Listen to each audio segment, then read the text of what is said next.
வீட்ல என்ன சமைக்க போறோம்னா கல்வெட்டி மீன் தான் எடுத்துருக்கோம். அந்த கல்வெட்டி மீனை சமைச்சு நம்ம குடும்பத்தோட சாப்பிட போறோம். என்ன சூடாச்சுங்க, கடுகு உளுந்து போட்டுக்குறோம், 2 வெந்தயம் போட்டுக்குறோம், கருவேப்பிலை சேர்த்துக்குறோம், வெட்டி வச்சு சின்ன வெங்காயத்தையும் சேர்த்துக்குறோம்.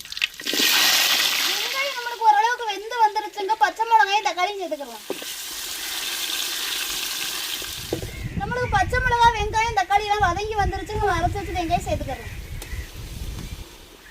மஞ்சத்தூள் மிளகாத்தூள் சேர்த்துக்கலாம்.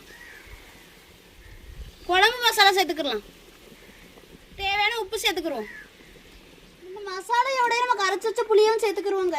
சொந்தங்களே நம்மளுக்கு குழம்பு நல்லாவே கொதிச்சு வந்துருச்சுங்க. நம்ம மீனை சேர்த்துக்கிறோம்.